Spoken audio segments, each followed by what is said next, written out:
ইফতারে দোয়া পড়া কি বাধ্যতামূলক? ইসলাম কি বলে? আসসালামু আলাইকুম রহমতুল্লাহ।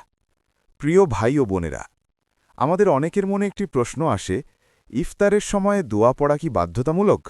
দোয়া না পড়লে কি রোজা হবে না? চলুন, ইসলাম কি বলে সেটাই জেনে নিই।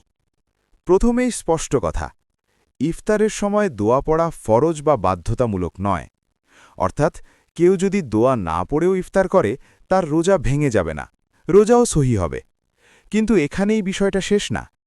প্রিয় নবী হজরত মুহাম্মদ সাল্লাল্লাহু আলাইহি ওয়াসাল্লাম বলেছেন, রোজাদারের জন্য ইফতারের সময় এমন একটি মুহূর্ত আছে যখন তার দোয়া প্রত্যাখ্যাত হয় না।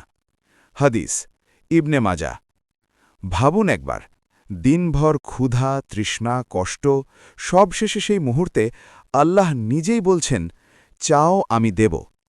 তাই দোয়া বাধ্যতামূলক না হলেও ইফতারের সময় দোয়া করা সুন্নাত ও অত্যন্ত ফজিলতপূর্ণ আমল। নবী সাল্লাল্লাহু আলাইহি ওয়াসাল্লাম ইফতারের সময় এই দোয়াটি পড়তেন, আল্লাহুম্মা লাকা সুমতু ওয়া আলা রিজকিকা আফতারতু। কিন্তু মনে রাখবেন, শুধু আরবি দোয়া নয়, আপনি চাইলে নিজের ভাষায়ও দোয়া করতে পারেন।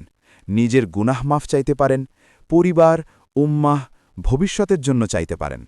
ইফতারের সেই কয়েক সেকেন্ড হতে পারে আপনার জীবনের মোড় ঘুরিয়ে দেওয়ার দোয়া কবুল হওয়ার সময়।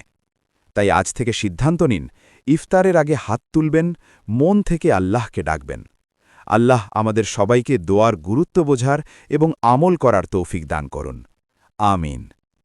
নিয়মিত ভিডিও পেতে কাউসার নিউ চ্যাপ্টার চ্যানেলটি সাবস্ক্রাইব